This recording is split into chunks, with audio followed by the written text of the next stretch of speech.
Hello and welcome to the Nonsensical Podcast. This is episode 4 and the second part of our 2-part recording with Jeremy.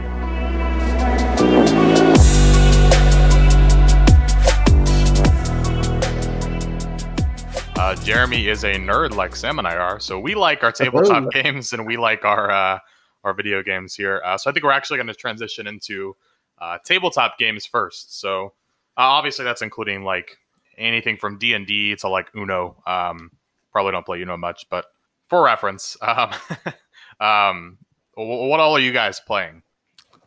All right. Who's starting with this one? Go ahead, Jeremy.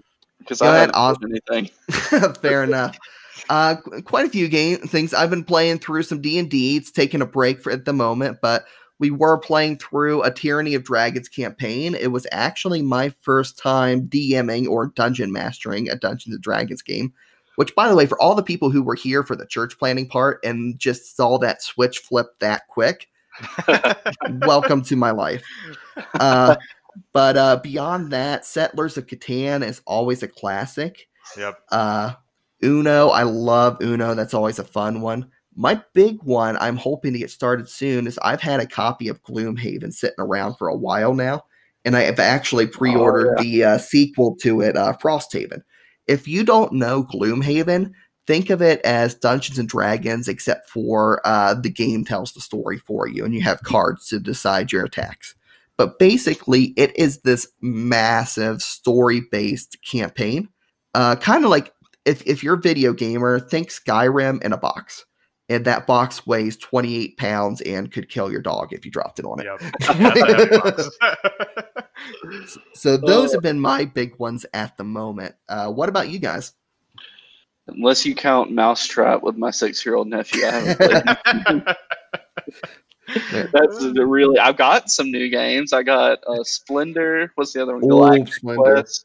Yeah, I've heard some good things, but I can't find anybody here that'll play with me. Right? It's weird. It's almost like they think they'll die if they'll meet in person. Oh, yeah. I didn't even think about that. Why doesn't anybody want to play with me? The Black Plague? I don't know. Go ahead, Nate. It's on to you. Yeah, no, I agree. It's been hard to find people that want to play games with me. My wife isn't a huge fan of my games. She likes, like, don't get me wrong, she loves categories and stuff like that. But when it comes to like the role player type stuff and anything a little bit more complicated that I enjoy, she doesn't like the stuff that takes a ton of learning. She just likes the stuff that's a little faster and more easier for someone that isn't a hardcore gamer like us. But I've really been playing just a little bit of Exploding Kittens because it's easy and anyone can play it. And I believe that might be it. Yeah. Did you see that there's a third expansion to Exploding Kittens out now? I did not, but I'll probably have to buy it. It is. There had been Imploding Kittens. Then there was Streaking Kittens. Yep. Now there is Barking Kittens. Oh. So for all your dog-themed kittens, get Barking Kittens. Now at your local game store. All you cool cats and kittens. No. Okay, not going to lie. The company that makes Exploding Kittens.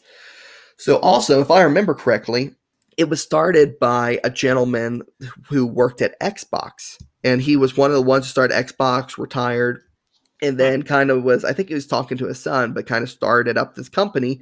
And what we want to make board games or card games or whatever that are fun, easy to pick up. It's just like an Xbox game. You pick up a controller, you read some pretty basic tutorials, and you can hop in. So that's where like Exploding Kittens came out of. They have been firing off with some stuff recently because they released Throw Burrito. I know you guys faintly remember that. I got the full version. I have it too. Yep. Maybe not the best game for right now with social distancing and having to wipe down the burrito every time you chuck it at someone's head. But true, they came out with Poetry for Neanderthals, in which you have to try to come up with like a phrase or a haiku or something using only one-syllable words. And if you fail, there is an inflatable Neanderthal club that you get to hit people in the head with. Yes. There's a new one. I can't remember what it's called, but it's like Rainbow Cats, where you have like these little beans and you're trying to. They have like a cutout of like Nyan Cat or something like that, and you're trying to chuck things through its mouth and hit the other player. So like they've got some crazy stuff going on. Yeah, I remember playing Throw Burrito and just wrecking the little common area at the apartments. Oh, absolutely. Oh, yeah. Even in Jeremy's basement, we throwing stuff around. Yeah. Yeah. You know, as a youth pastor, seeing two teenage girls go from being best friends to brutally murdering each other with inflatable burritos, such a good time. Really showing the love of Christ when you shove your friend to the ground and chuck a burrito in their face. Like that's what really motivates you for your job. Yeah, that would be rewarding number 3 on the list. Yep. Yeah, no, I remember we had I don't know if I'm allowed to say names or not, so I'm not going to say them. But we had some of the students, like when we got there, I was, for people listening, myself and Sarah were both interns there. Were there 6 of us? There were 6. Yeah. But we were the youth ministry specific ones. And there were a couple that just took a little longer to warm up to us. Probably me, because I'm a scary looking guy. So I don't know. But they just weren't as talkative. Yeah. But as soon as we started playing Throw Burrito, they were very, very excited, maybe overly excited to throw a burrito in my face. Yeah, that's fair. That would be. All right, so a little bit of not quite a lightning round. You can explain your choice here, but what's your favorite shorter game to play and your favorite longer game to play? All right. For me, shorter game would definitely be either Exploding Kittens or Uno. Uno is just a classic. I do have to say, though, there was Uno Flip has come out recently, and that has been a very fun one. Do you guys know Uno Flip? Did we play that when you were here? No, I've heard of it, but I haven't actually played. Yeah, Uno Flip. So if you guys are familiar with Uno, they try to spit out a new branded deck every 27 minutes to sell more copies. I have only fallen into the trap by buying the Legend of Zelda Uno, but other than that, I stay pretty clear. But no, they came out with Uno Flip, and it's actually the first really good Uno alteration that I've had. So what it is the cards, it's exactly like normal Uno. You throw it down, you stack them up, all that sort of fun thing, except one of like the wild cards, like one type of it, I think it's the draw twos or something, has been replaced with an Uno Flip card. And what happens is when you play that, you flip your whole deck upside down. In the back side of the cards, instead of saying Uno on it, it has a different set of colors and numbers. It's more like neon shade. But the thing about it is, so you flip it over and suddenly, okay, whatever color you're playing on is a different color and number now. The cool thing about it, though, is that the punishments are far more brutal. And so you're going through, it's like, oh, draw what? Nope, you're drawing 8. Oh, gosh. Like that sort of a thing. Or there's, instead of a skip card, it's skip everyone and play again, Oh, my gosh. So, and then eventually you get to, there's a flip card on that side where you flip back to the normal deck. So if somebody's like getting ready, they have that last card, it's a yellow card, they're going to play it on and you're right before them, you can go, haha, flip. And suddenly it flips over and that card's like a neon orange, That sounds fun. Yep. So that's my. What about longer games? Longer games. I can't say Gloomhaven since I've actually never had anyone to play it with. Splendor's a bit more of a medium game, but I really enjoy that one. Kind of like your Splendor or a role player or something like that. That would be mine. Catan could qualify there too. If you really want to hate yourself, break out a good old game of Monopoly. What about you guys? I'll let you. Okay, I'll go. All right. So my favorite shorter game to play, I'm gonna go with either. I don't know if this would really qualify as short, but I'm gonna go with either Dice Throne or Phase 10. Love Dice Throne. Phase 10. D&D for people. Phase 10 was overplayed whenever we were in Canada. Yeah. We played that. We did play that a lot. Way too many times. Sam and I played Dice Throne until 1 a.m. more times than I can. Hands, so yeah. Dice Throne, which by the way, if you have not played Dice Throne, look it up. It is an incredible game. They're getting ready to release their next season of content. Well, they have season 1 and season 2, and then they're getting ready to release 2 new characters you can play as in a completely remastered, reworked version of the first season. So that's coming out within the next few next few months. Yeah, I'm excited for the reroll. Yeah. Dice Throne can be a good long game unless the other player rolls and gets their cards exactly right. Then they might obliterate you in the first 3 turns. But but I do have to push back on you a little bit, Sam. How can you call Phase 10 a short game? Okay. Because even optimistically speaking, you have the best hand of your life. You have to get through 10 phases. It's the name of the freaking game. That is true. I'm calling it short for what we did, which was just say, all right, stand when. Like, what's a short game? Oh, well, this one has 10 phases in it, but sure. What's a short game? You know what a short game is? Dutch Blitz. It has Blitz in the name. It also will cause you anxiety like you have never known, but... Oh my gosh. For my longer game, let's see. Ooh, I know one I forgot to mention. I've been playing some Ticket to Ride. That one's really fun. I enjoy playing that. It is. Now available on Xbox and PC. Really? Oh yeah, I saw that, yeah. Digital. Let's see, what else is there? I guess, I like playing D&D. It's fun. I'm kind of sad. I looked the other day. I looked back on what my character sheet was supposed to be for the last quest. Yeah. And I didn't get to. I ended up not being able to finish that, and so I didn't get to do the big reveal. I had like a huge bomb drop. You did. Yeah, for that. Now you could just save it for the next one. Dude, I'm going to completely recycle it. Rework it. Yeah.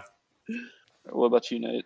Yeah, for me, I'll probably go with Exploding Kittens, like Jeremy did. Exploding Kittens, and I would say role player. I don't think role player is super long. I mean, it's like 15, 20 minutes. Yeah, for people that don't know what role player is, it's basically like, imagine you're building a character for an RPG, and you're trying to figure out, like, stamina and all that, but it's all with dice. So there's like, I think there's 77 or 79 dice in a bag, and you literally just keep rolling the dice, and you have to get the dice to match up on your board with colors and lots of other things. It's really fun. It's not as complicated as it sounds, but it is a really fun game.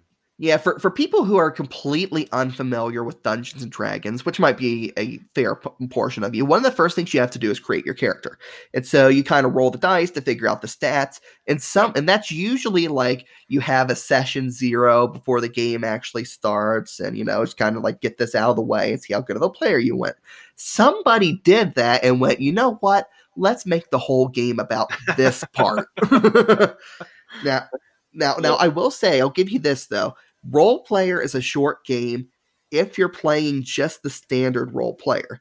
They have role player monsters and minions now, where you take the character you make and actually fight monsters, and role player adventures, where you actually start questing with the character as well.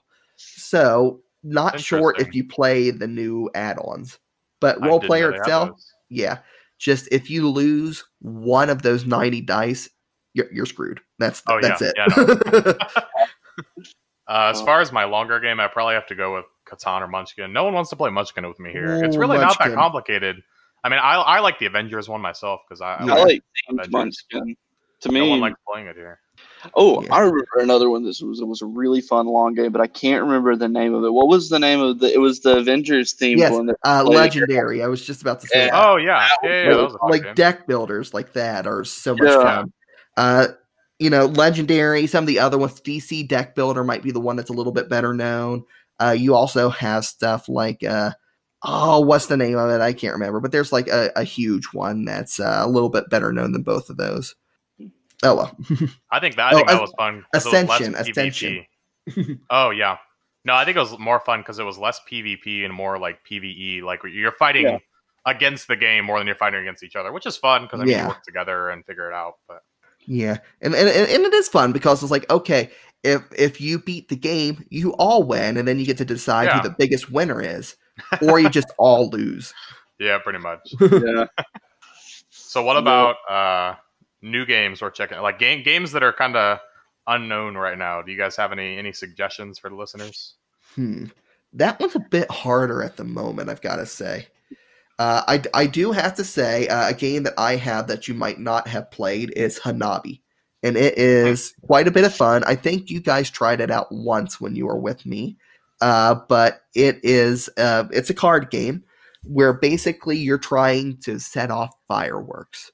And you have these different ones, it's different colors. So you'll have like red, green, yellow, blue, and then white, I think, are like the 5 colors. Maybe I said one of those twice. I don't know. But anyway, and you're trying to build them in stacks of 1 to 5. Pretty simple. The catch is you hold your cards backwards. So you don't know what cards you have, and you see the cards everybody else has. I see. And so you have to try by process of elimination to figure out what card you have to play it. So on your turn, you can play a card blindly. You can ask a question about your cards, but you can only do a certain amount of those before you run out of tokens. Or you can discard a card. If you discard a card, it just goes away. And you see what it is. But the way it is that the higher in number of cards you get, the fewer there are. So there's like 4 1s of each color, 3 2s, and there's like 1 5. So if you throw away that 5, you can't finish your stack. And your goal is to build the stacks without throwing out too many wrong cards. So say you pull out a card and you go, I'm going to play this one. And you play it and it's not the next card in the sequence. You take a hit. Wow. All of you as a team, if you take 3 hits, you all lose the game. Interesting. So, I don't think I ever played that. Sam might have, but I definitely didn't. It's pretty fun. I don't remember playing that because I would have remembered that. That sounds fun. Yeah. Unless that was the night that I got motion sickness from the VR. Right. Because I don't remember much of that night. Sam, you got anything? Yeah. I mean, we just talked about the dice throw and reroll. I'm excited for that. But Yep. Yeah. What about you, Nate? I got one actually. I got one for, I think it was Christmas last year, from my now in-laws. Now that I'm married. Congrats again. Thank you.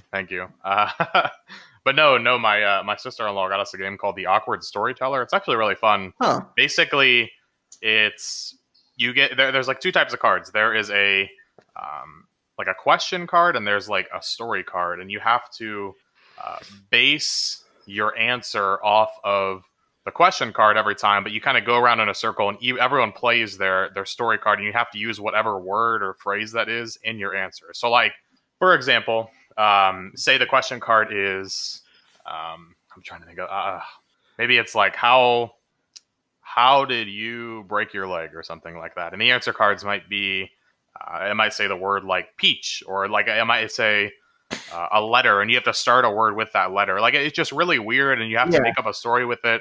You have to make sure you use the word. It's only like a 10-second response, I believe. It's fun. I mean, it's a really quick-paced game. It's kind of like Apples to Apples or something like that, but it's fun to play with friends, and it's not complicated or anything. So, Nate, how did you break your leg with a peach? I have no clue how I would connect that one. So you'd be picking a peach.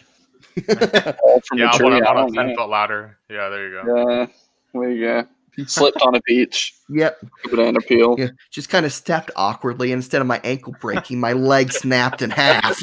Oh my gosh. Fell on a really hard peach pit.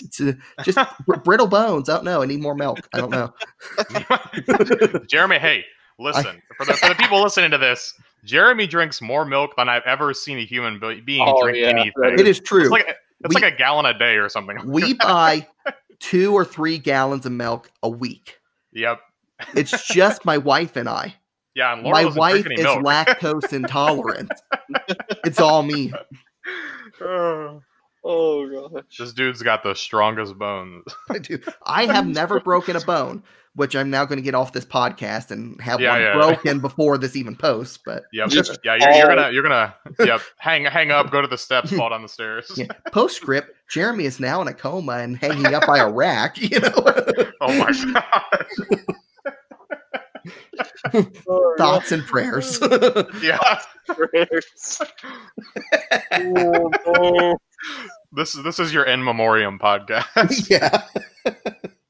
Yeah, we're gonna have In the Arms of an Angel playing softly Sarah McLachlan on the line. Yeah, there we go. Okay, so at the end, Sam just edits in the Wicked Witch is dead. You know, I mean, you are west of me, so yeah, there you go. So let's talk about some suggestions for listeners. Let's talk about listeners that maybe don't play very many board games. Anything, or maybe just casual players. Anything easier games for them to get started in. Yeah, so if you're going card games, I think Exploding Kittens or Phase 10 are pretty good step-up games. So, I'm assuming most people listening have played your Unos and those sorts of things. If you want to play War, you can play a ton of games just by breaking out a deck of cards. But I think Exploding Kittens and Phase 10 are good gateway games if you're trying to go a little deeper. 100% if you're trying to break in a little bit deeper with board games, Catan is the way to go. Yeah. It's all the fun of Monopoly without the friendship wrecking tedium of it. You can still lose some friends. You can still lose some friends in Catan, but it's not quite as easy. Yeah, I think. Sorry, go ahead. No, I was gonna say. What were you gonna say? I think that I'll go with Ticket to Ride. I think it's pretty easy to pick up and play just offhand, deal your trains, take it from there. It is. Although I do have to say I found one flaw with Ticket to Ride. Oh, yeah? In Canada. Yeah. What map is Ticket to Ride's original edition? It's mainly U.S., isn't it? Yep. So when I go there, you have like Vancouver, Calgary, Toronto, and like maybe one other place. And then it's all the U.S. So Canadians care about U.S. politics. They don't know the map. I mean, do you know where New Brunswick is on a map? Heck no. On a map? Yes. It's north. It's north. Nova Scotia, isn't it? Now it's on the eastern side of Canada. I thought it was in the bay up there. What's it called? The big. I think we've established that Nate doesn't know very much about geography. So I don't know. So knowing that, now give a Canadian a card that says make a train route from Tulsa to Atlanta. Oh gosh. And see how that goes. I probably couldn't tell you where Tulsa was. I just know it's in Oklahoma. That's about it. I know they have a European expansion. Did they have any Canadian expansion? They don't. Canadian expansion. They have European. They have India.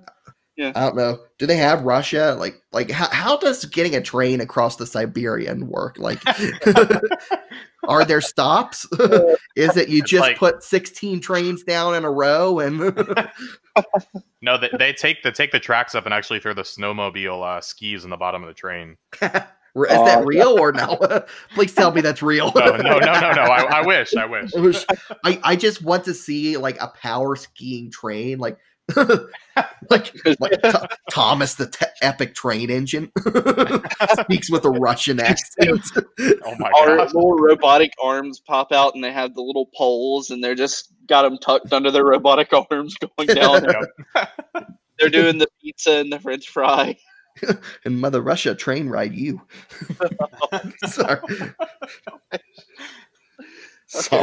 Sorry to Russian listeners.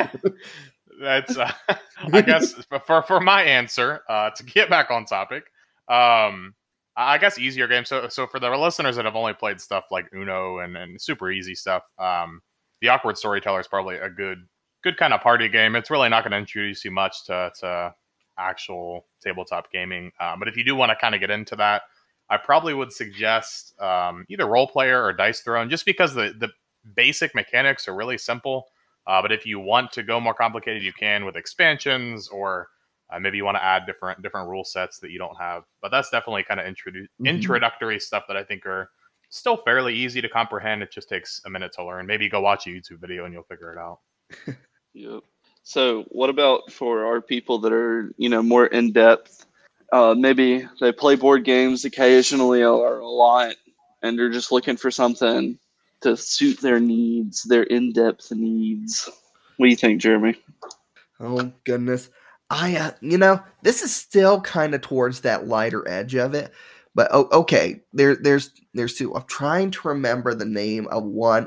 Cosmic Encounter I have downstairs. It's relatively well known if you're already that deep into gaming. But in case you're not, It is a very fun game. It's been a while since I played it because I can't really get people who want to go quite that deep. But basically, it's a game where you're all a different alien race, and you are trying to kind of win a galactic war. So you're trying to wipe out, take everybody else's ships. And you kind of do that through playing different cards, your general board game mechanics. Now, what makes it really interesting is there's different colors of cards that you use throughout it, depending on how hard you want it to be. So it has a rule book, it has the rules, and if you play with the green cards, they follow the rules. If you play with the orange cards, they break the rules a bit and twist it around with the cards. And if you play with the red cards, you might as well forget the rules. They're more of a guideline, So it can become as complicated as you want because the difficulty is kind of set by which deck of cards that's included you use. And each alien race has its own strengths and special powers and stuff like that. So it's a lot of fun. It's been around for a little while now, but if you're looking to take the next step and you have a group of people who are a little bit sci-fi and wanting to jump in, that's it. Also, Gloomhaven, like it's just straight up Gloomhaven. If you want to do Gloomhaven, but you don't want to commit to a 28-pound box, there's a new version of Gloomhaven that just came out called Jaws of the Lion. Instead of being $200, it's like 60 or 70. I know they're selling it at Target in the States, but they should be expanding that a bit farther soon. And it's kind of like Gloomhaven for beginners. So it's still a little hefty box, but the story serves as a prequel to the actual Gloomhaven, and there's not nearly as many parts. So it's a way for you to kind of learn the game and understand it before you go, I want to spend 8 hours of my life organizing these game pieces. For me, it's going to be probably either, I'm probably go with Legendary. I like that one. It's a little bit more in-depth, probably a little harder to follow. I like Marvel Munchkin. I'm not a huge fan of OG Munchkin. That being said, I do own original Munchkin. Yes, he does. Yes. Yeah, but yeah, that's my two. Yeah. And functionally, the two play the same. So yeah. For me, I'd probably say talk a lot. Sorry. No, you're good. You're good. Go ahead. Talk a lot. Super Fight. If you like to justify what you're doing, that usually turned into me and Audrey screaming at each other about Chuck Norris with an army of babies and Justin Bieber with a sword. I don't remember those. It was a weird one. Yeah. For me, I think for people that just kind of want to get into something a little bit deeper, I'd probably suggest Munchkin with the theme of whichever one you want, because they make it in just about everything, whether it's Marvel or I think there's like a Star Trek, maybe a Star Wars. They make it in just about everything. So probably Munchkin or Legendary, like Sam said. And then the other thing I have to say is really like, don't be afraid of D&D. Dungeon and Dragons sounds kind of nerdy. And I think like nowadays it's getting a little more attention because of Stranger Things. So people are like, oh, that looks fun. Maybe I'll try it. Wait, you're telling me that I don't have to sell my soul to Satan to play D&D? Oh my gosh. Yeah, no, but I mean, my kind of encouragement for people listening is even if you're like not a hardcore gamer, but you like even like my buddy Joel, he might be listening to this. I don't know, but he loves Skyrim. He's played probably hundreds of hours worth of Skyrim. This dude's finished the game like 10, 15 times, but he said something the other day about like being interested in D&D. I'm like, it's really not that complicated. Find a good DM, someone that'll kind of teach you the game, that'll be patient with you. Even if you like look on Discord, there's plenty of Discord servers that do it all the time. But don't be afraid to just try it out, even if it's like a 2-3 hour campaign. Don't even have to jump into a 8 or 10 hour thing. Yeah. Exactly. And if you're looking for a place to start, definitely either if you're into it, the Stranger Things starter kit is a good place to start. It's self-contained. If you're already a fan of that story, even better. Also, there's the new Essentials kit for D&D. Has a really good short campaign in there you can use. Doing the original starter kit, I wouldn't recommend. I find that the campaign in there is too confusing. They try to shove too many things in at once. So they're both pretty cheap. I think the starter kit might be like $45 from Target. Yeah. Stranger Things, I think, is like $25 or $30. Black Friday, it's usually cheap. That's where I got it last year. But really, all you need to get started is if you want to do the Stranger Things one, go buy that $25, $30 thing, and then go buy a $5 set of dice, or go on Amazon and find one even cheaper. It's really not that complicated. Yeah, pretty much you need dice and paper. Yeah, it's really simple. Yeah. So kind of transitioning from tabletop games. Like I said, we're all nerds. So let's talk about some video games. What have you guys been playing? Jeremy, you want to tell us first? Oh, I suppose I can. All right, so I've been playing a bunch of different things. I've been getting some Super Mario 3D All-Stars in and all that. There you go. I found I missed the boat on this one for years, but The Last of Us I played through recently. Such a good game. Got some language, but such a good game. I'll tell you, though, the game that I'm playing right now, and I will come back to this a lot during the segment, is Hades. So Hades just launched. It just came out of early access. It's on a full-fledged game now. It is on computer and Switch are the two systems. And it's a bit of a roguelike. So if you've played Binding of Isaac or Dead Cells or something like that, it's sort of the same thing. It's a fighting game in the sense of you jump into the procedurally generated rooms. It's all Greek mythology. You're trying to fight your way out of the underworld. Super cool. You start out with just the basic weapon you pick, and you pick up different power-ups and boons and things like that on your way through. And your goal was to fight through all the different levels of the Greek underworld and escape. Now, the fighting is good. The boons really change up the way you think about things, but the story, hands down, takes the game away for me. Roguelikes are a little bit hit or miss for me because I get frustrated when I die and have to start everything completely over again. But the game makes losing fun. Because you lose, you get swept up by the river Styx, and then you end up back in like your house, your main house. And the stories with all these ancient Greek mythological characters keeps advancing every time you fail and come back. So it is such a fun game. It's getting 9.5s and 10s on the reviews. And they're getting ready to introduce cross-save between the PC and Switch versions. And how much is that? It's about $20-$25. It's not bad at all. Yeah, it's not bad. What about you guys? What are you playing? On to me? All right. I've been playing Ghost of Tsushima. Oh, so good. I love Ghost of Tsushima. So whenever I went through the main content, I barely did any of the side missions. Like I did a few of them, but I didn't do very many of them. So now, after I finished the main, I just went back and I've just been grinding all of the side stuff. Pretty much the only side quests I did during the main was the mythic armor, the mythic gear. Mm-hmm. And you missed so much though, didn't you? Oh yeah, there was some really good stuff. There were a couple of times I was playing and it was clear that you were supposed to play this side quest before you played it, because it's like, I don't know if you'll defeat the Mongols. It's surprise. I guess you hadn't heard yet. Yeah, I've been playing a lot of that. I started re-downloading Red Dead last night. I'll probably give it another playthrough. Classic. But you, Nate?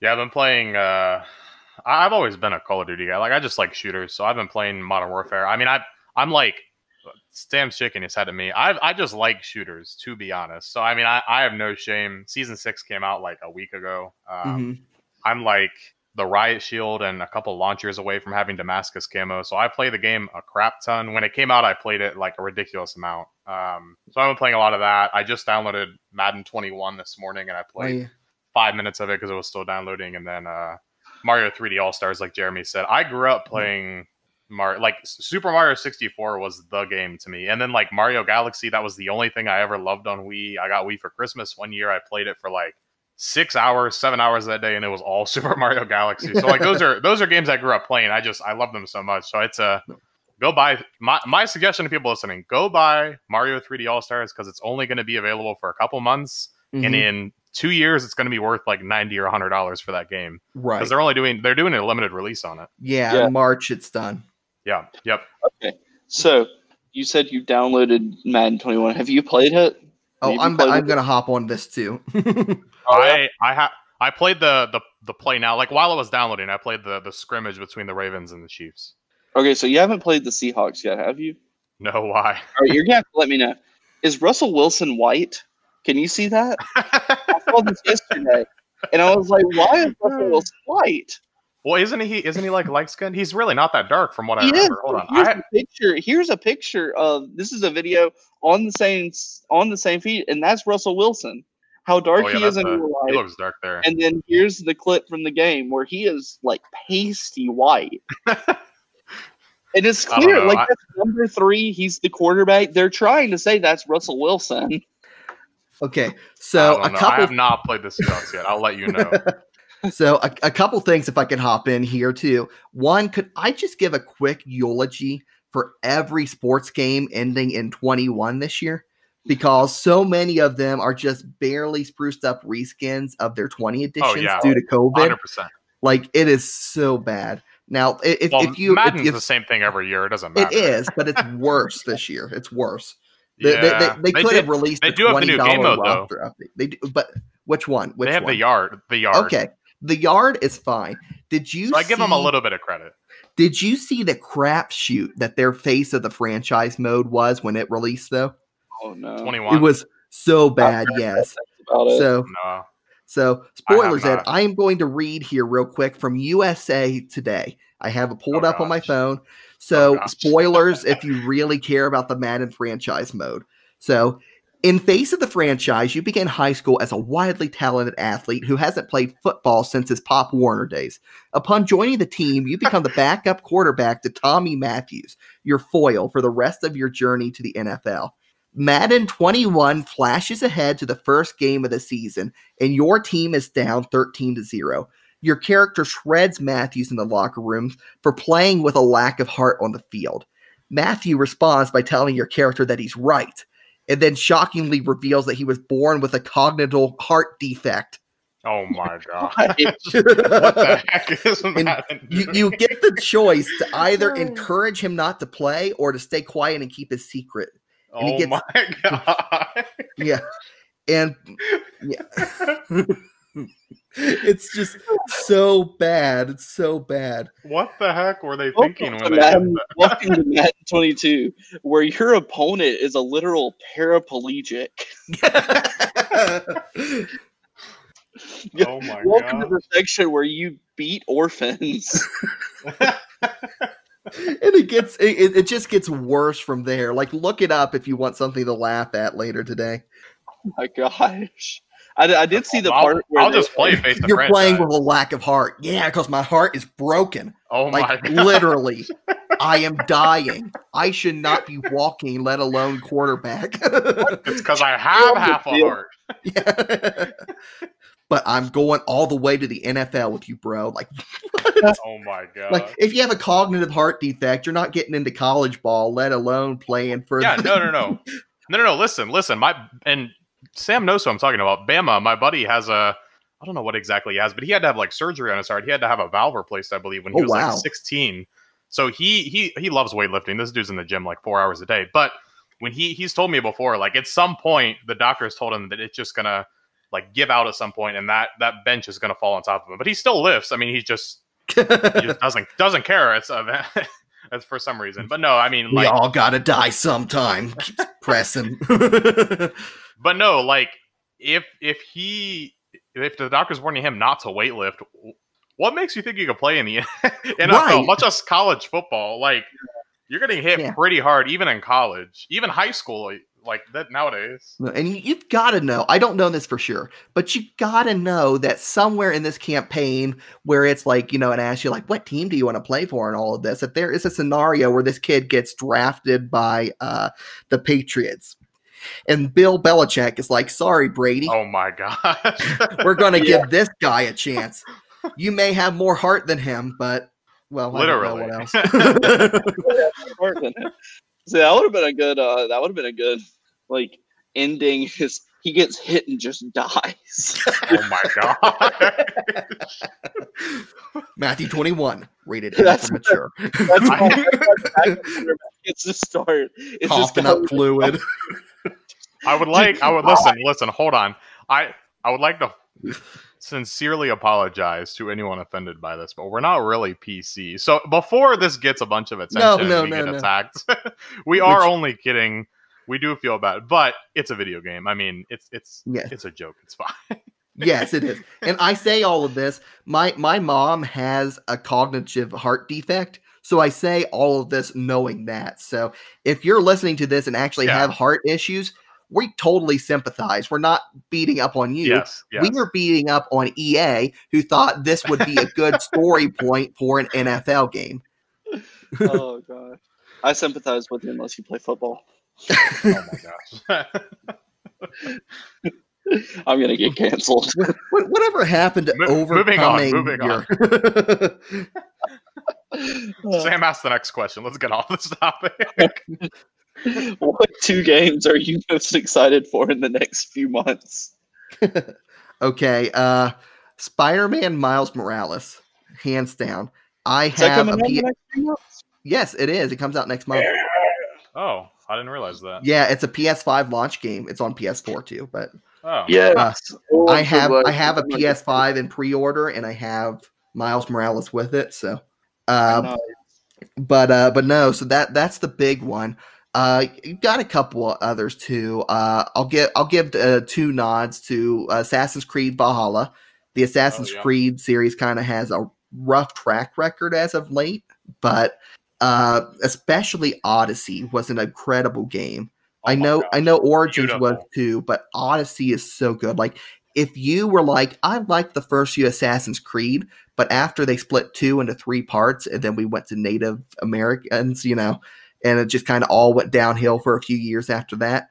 Give it another shot now. They basically threw all that plot out the window, and it's so good. So good. Oh, even if you don't like Assassin's Creed, it is the most visually pleasing game I have ever played in my life. It is a beautiful game. It is such a good game, and I'm expecting Valhalla to be pretty much as good, just a little dirtier because you're talking Vikings. Yeah.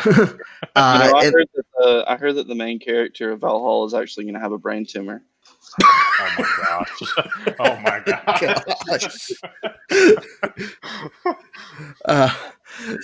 I don't even know where to go from there. No, I haven't kept as close of an eye on it as I should, but apparently Cyberpunk is finally coming out the next few months. So I think Sam and I both have that. I believe is one of ours. Yeah, I'm excited about that one. Keanu Reeves. Yeah, Sam, you go ahead. You talk about it. Next. I'll explain. All right. Well, I mean, of course, Cyberpunk 2077. It was supposed to come out. It was originally supposed to come out like a year ago, and then it got moved back to April. It's basically like the James Bond No Time to Die video game. Oh my gosh. It's true though. It is true. Because he was supposed to come out in March, they moved it to November, and they said, "Oh no, we're going to move it to next March." So now, I mean, Cyberpunk. It was originally, and even whenever they moved it in April, it was supposed to come out in September. When's the launch date now? I think it's November. It's November something. Okay. Well, I'm also excited. It's been out. Listen, this is how long it's been. It's been supposed to have been released. My brother pre-ordered it for me for Christmas of 2019. So like he pre-ordered it in like September, assuming that I'd get it around Christmas time.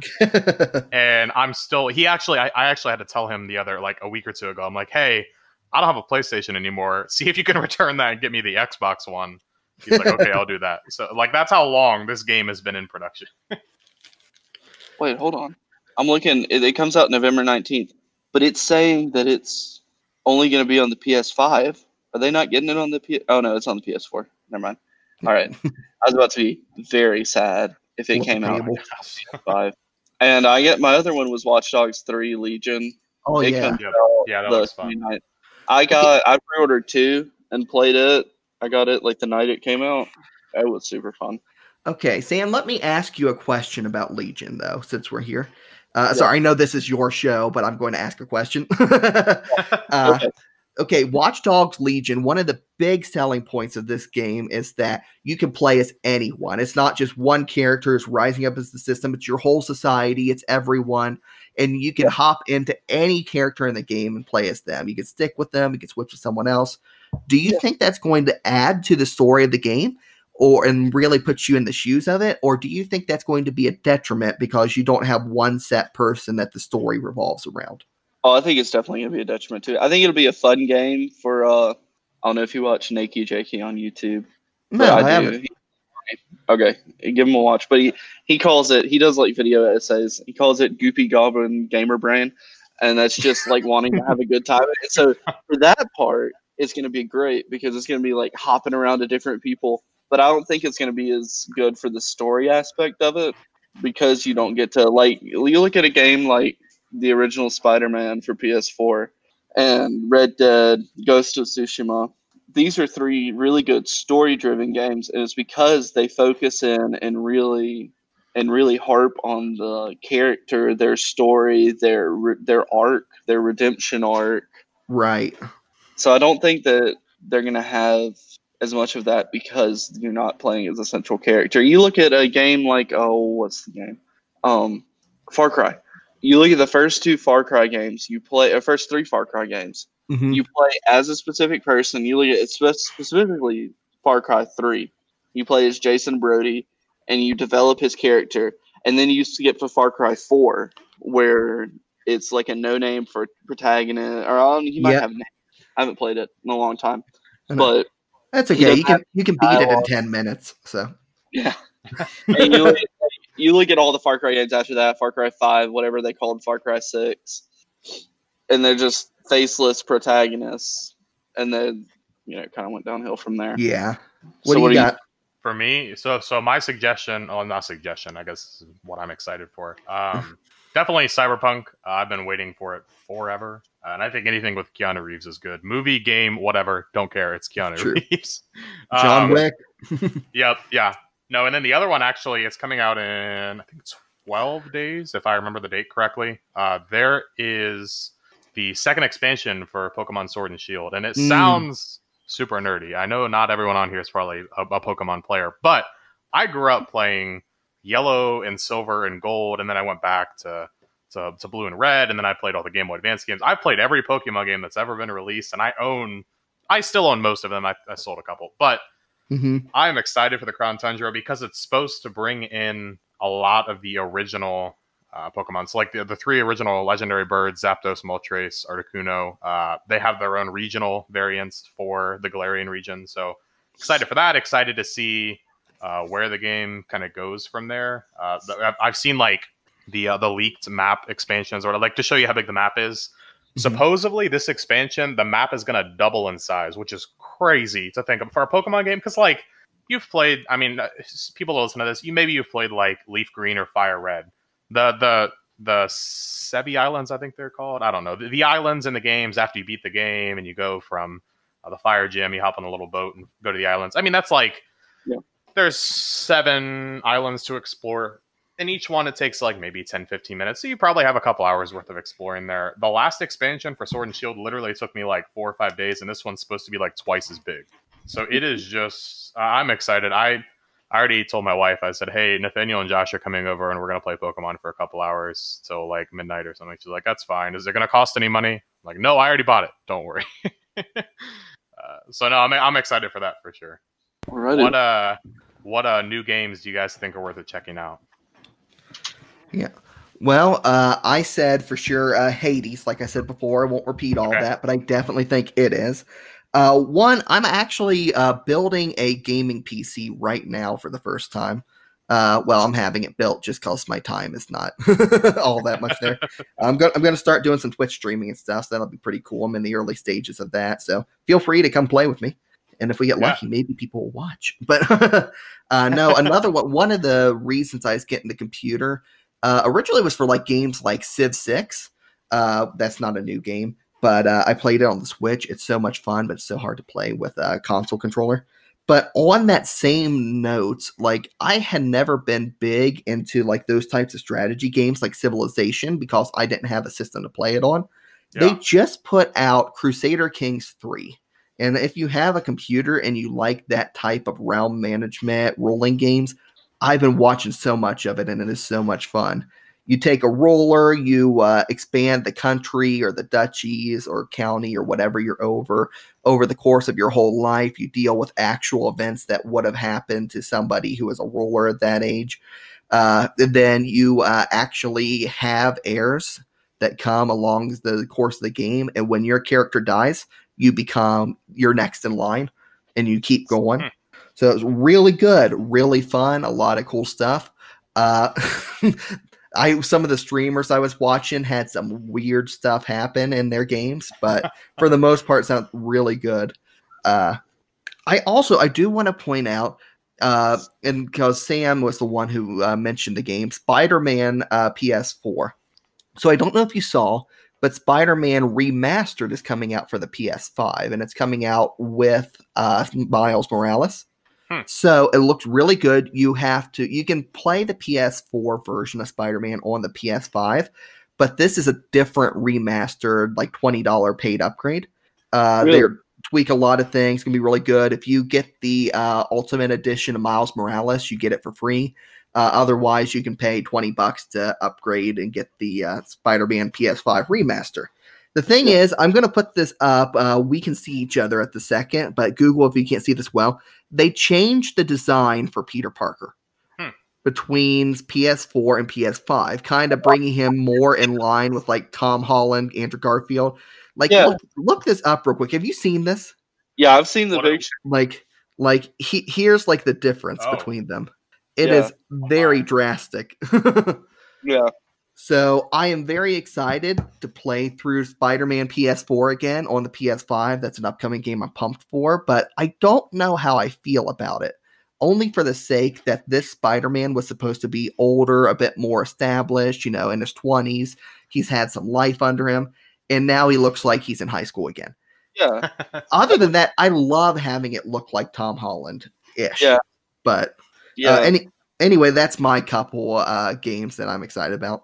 I mean, other than the ones that I've already talked about with the upcoming games that I'm excited, I don't really have any. Ghost of Tsushima is really good. It came out like July, I think, though. So that's about all I have. What do you have, Nate?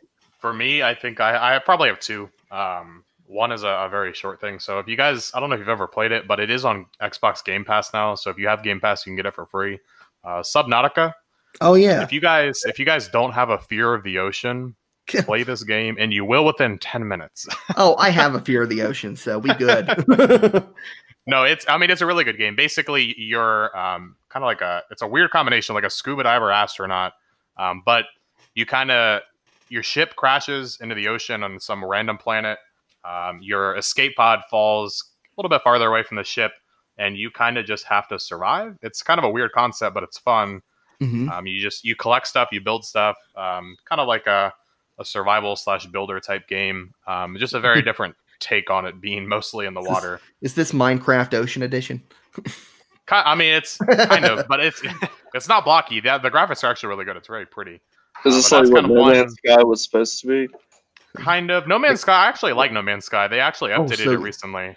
It's pretty fun. It's finally what it was supposed to be. Kind of. Really? Yeah. It only took them like 6 years. Yeah, it's on No Man's Sky is on Game Pass too. Mm-hmm. And then too bad I'm not the other Xbox. So. the other suggestion is probably Windbound, and Windbound's available on Xbox, PS4, and I think Switch, maybe PC. I don't know, but Windbound, it didn't get a ton of attention, but it is very pleasing to play. It has the same mechanics, kind of like a Breath of the Wild type game. That's what people compare it to.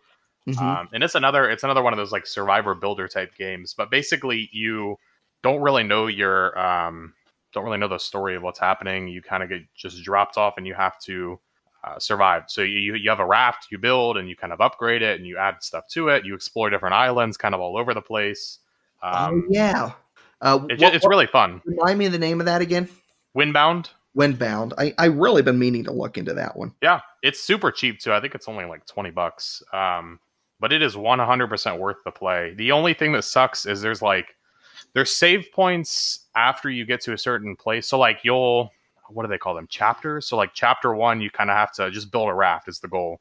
And you build that, you explore a little bit, and then you move on through like a portal basically. And it's like kind of like a spiritual journey. It's really hard to explain because it's really mysterious, and I don't want to spoil much, but you kind of go in this little like types of games. Yeah, really mysterious. But you kind of go through like the spiritual portal, and it gets you to the next section of that game. But that's like when it would save. So if you die, if you run out of food, if you kind of lose your spot, you're stuck restarting from the beginning of that chapter. So it's like a risk reward type thing, but it is really fun. So definitely check that one out. So, could I add in? I'm looking through some of the stuff we're going to talk about. Could I add in a question that I don't think that you guys are going to ask? Yeah, sure. What would be like a games that you would recommend that people might have missed on their first time out? Like might have been out for a while, but maybe didn't get the popularity or Steam going on. Because I was thinking through that as we were talking through some of these. Two that I would say would be, one is a game called Oxenfree. It's on Game Pass. Oh, yeah. It's really hard to explain. It got some good coverage when it came out, but never really took off in the way I think it should have. Great game. And then this isn't exactly an under the radar game, but the Final Fantasy VII remake for PS4 had the unfortunate timing of coming out in the middle of COVID. So if you missed that, get on that game. Final Fantasy 15 is one of my favorite games of all time too. It's one of the few games I've truly sunk like 100+ hours into. So I platinumed that game. Do you know how hard it is to platinum that game? Very. There is a boss fight in that game that takes you an hour real time to beat. Oh gosh. That kind of goes hand in hand with this next question that Sam was about to ask anyway. So it's more of like niche games for people that are maybe more hardcore gamers. So yeah, I guess suggestions for games that people might have missed the first time around, or games that are more of just like a certain genre that people might not play. So yeah, that's a good question though, Jeremy. Awesome. For mine, I'm gonna go with and it's got some whenever it came out, but I think a lot of people have fallen off from it. For Honor. Have you played For Honor, Jeremy? I never really played it, but I spent a good little bit of time watching it. I got kind of into it with the pandemic, and it's fun. It's when it's rewarding, it's really rewarding, and when it's not, you just want to throw the console. It's very, very polar opposite.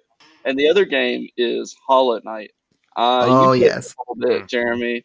I don't know how much you've played it. I know you got it whenever I was up there. A decent bit. That's a really fun. You play as like this bug, I guess. Yeah. You're like a bug with a sword killing other bugs. It's really fun. It's really pleasing to look at. It's a really fun little animated game, and it's only like $15. It may be cheaper now. I think it's on Game Pass actually. No, everything's on Game Pass. Look at me, I got an Xbox. I have a superior console. Oh. All right, well, we'll get into that. We'll see who has the superior console. I'm kidding. We'll talk. You do know that Hollow Knight has a sequel coming out, though, Sam, right? Yeah, I saw that. Silk Song, I think. Silk Song, yeah. I knew it was a literal alliteration. I don't know if that's the word. No, you're right. You're right. Literal. What about you, Nate? For me, I kind of have two. One is kind of older. I think it released on the 360 originally, and then I have another one. But basically, the first one is going to be Shadow of Mordor. Oh, yeah. Lord of the Rings themed game, but it's kind of different. I would compare it to like kind of an Assassin's Creed type game, but also kind of a strategy game. It's really weird and different, but like fun, weird and different. Is that the new one or is that the older one? No, I think it's the older one.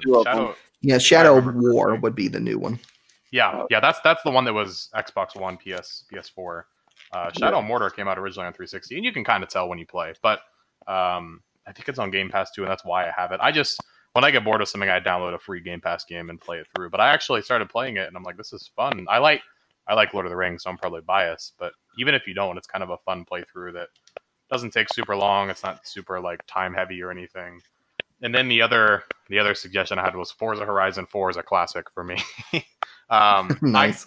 I grew up playing Forza Horizon games. So like when the 360 was out, started playing Forza Motorsport 3, which is very different from the Horizon games. It's very like realistic, almost like a NASCAR type game, but it's not NASCAR. It's like Formula One type stuff. So I just kind of grew up playing them, and I transitioned from that to Forza Horizon, then Horizon 2 and Horizon 3.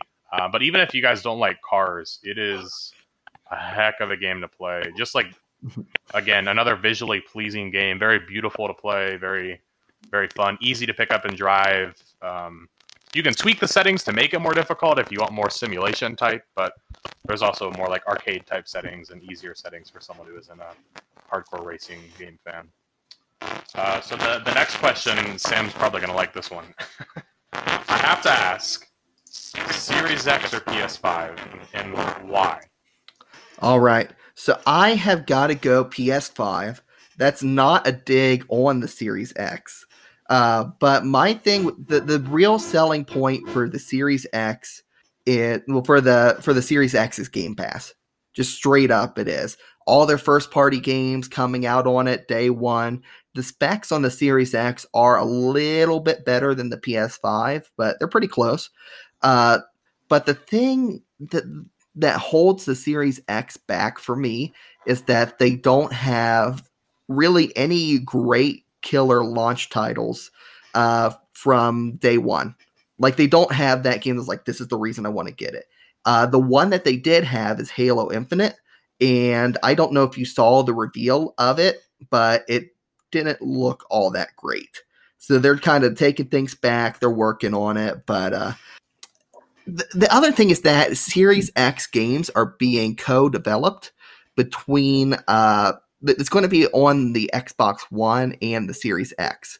So why upgrade immediately if it's going to be on both of them?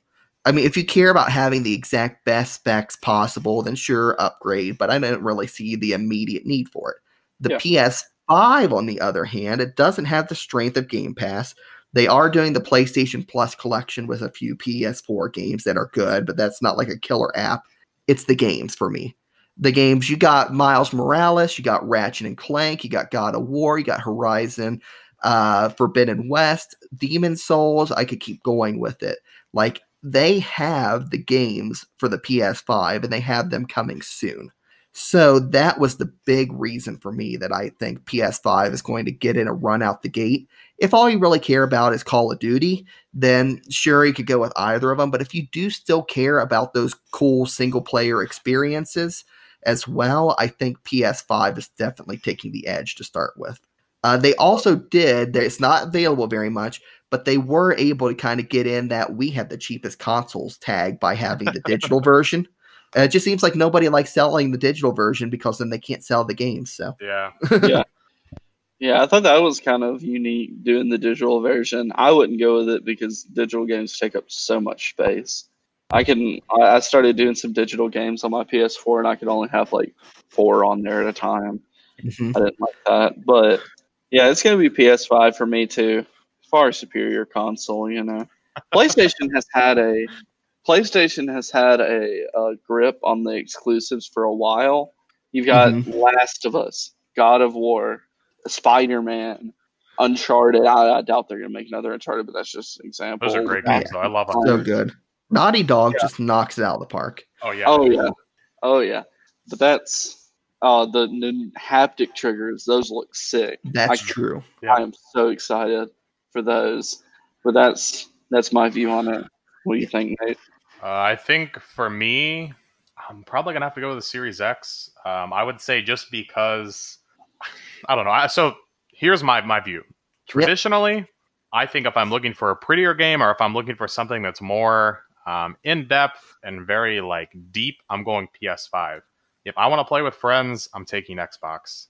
Now, that's fair. Series X, I think, has better specs than the PS5, which usually is not true. Usually the PlayStation is ahead of Sony as far as software goes, and not software, sorry, hardware goes. And I think that Xbox actually has the upper hand this time, which usually you don't see. So I think that's going to be interesting how that plays out, whether PlayStation releases a cheaper console to compete with the Series S, or if they release like a PS5 Pro to kind of compete with the Series X, like the Xbox One X did with the PS4 Pro. And I don't know, it'll just be an interesting thing. But I think I'm going with Series X just because I like the exclusives more for Xbox. I know you guys are big Spider-Man fans and big fans of some of those exclusives. And I think they're fun. I've played Spider-Man. I've played some of the others. I did enjoy them. Like I said earlier, I love the Forza games, so I have to stick with Xbox. I love the Halo games, so I have to stick with Xbox. I grew up playing Halo. Halo 2 was the first video game I played, and I have killed Halo games as far as how much time I put into them. Like, I can probably recite the entire script for every game as far as the campaign goes. And then here's another one that was announced last week or the week before that might play into it, so I want your guys' thoughts.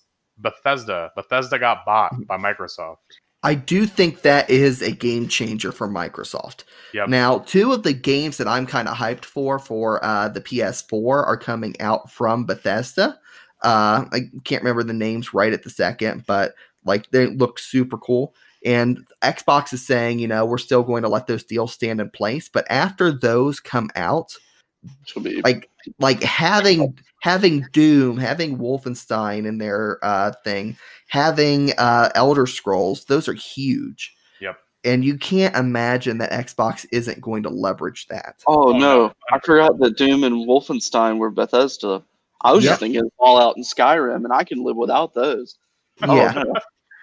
No, listen. I don't know if you guys, Jeremy might know, but Bethesda's been making this game. I think it's called Starfield, but they've been making it forever. It's like it's Skyrim in space.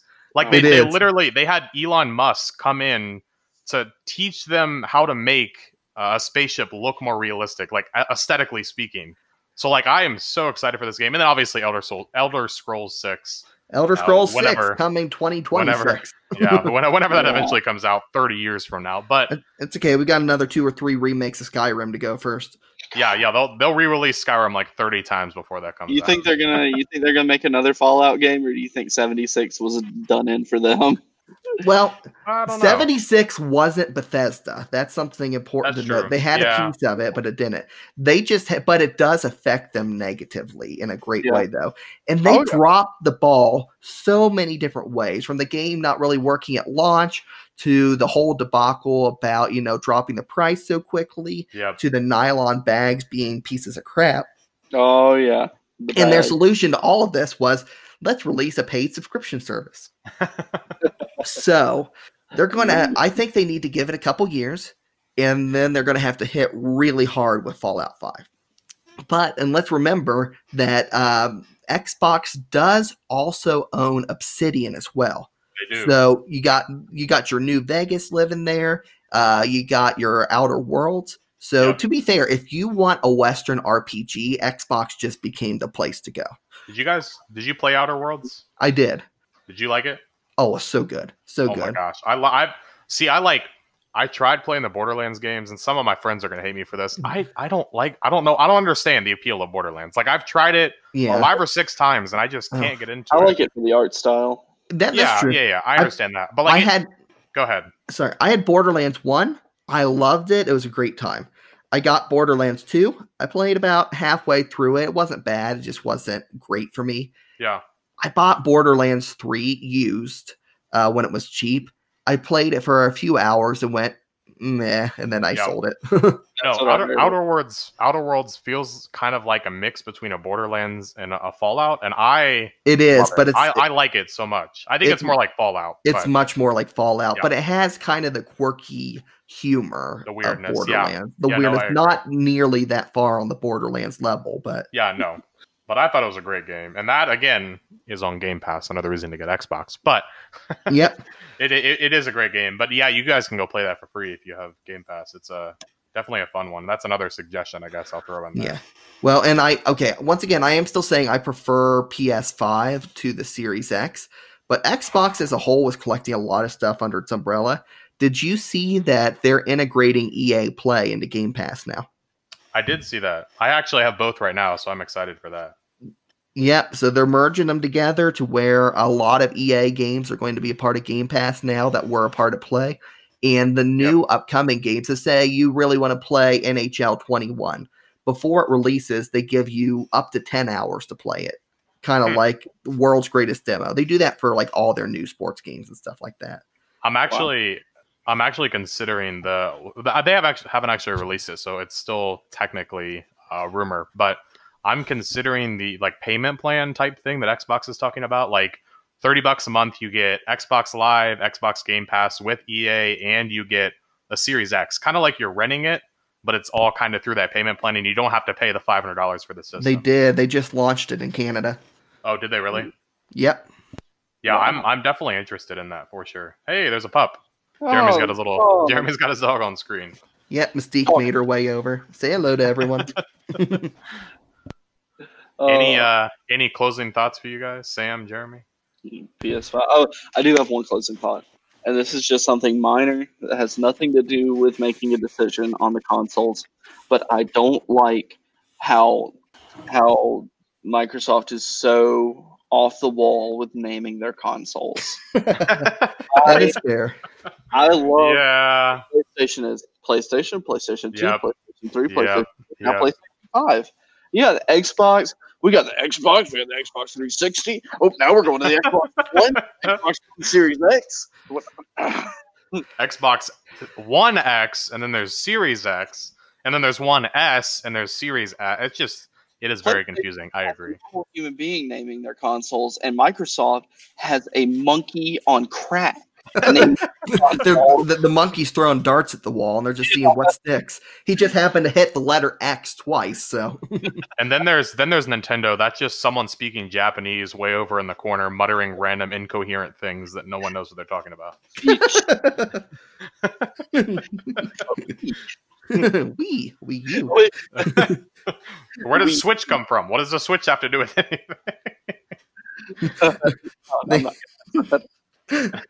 Go ahead. I'm not taking that any farther. Oh man! All right. Well, Sam, are we ready to close it out here? Yeah, I think we're 2.5 hours into this. So yeah, it's probably a good stopping point. Well, thanks for coming on, Jeremy. I'm glad you came to talk with us. Yeah, thank you. Absolutely. Thanks for having me, giving me a chance. Never do it again. So make sure to go follow us on social media. We'll have the links down in the description. Go give us a good review on Apple, 5 stars. We'll read your name off if you'll leave your name for us. We'll also leave an invite link for our Discord server. If you want to join there, be a part of the discussion, give us some ideas for stuff. I've had some great topics brought up this week in the Discord that'll probably be part of future episodes. Yeah, we did. We actually had someone suggest D&D. So here is the appeal to that answer. I think that was Breyer, a little callback from the last episode, wasn't it? Either them or what are they called on Discord? It's a cupcake or something like that. Cheesecake. Cheesecake, yeah. Cheesecake, that's it. Yeah, Cheesecake's been grinding on the suggestions. I think they send a suggestion just about every day. Yeah, she's on Discord all the time. She talks a lot. Yeah. Well, thanks again for coming on, Jeremy, and we hope that you'll hear us again next time.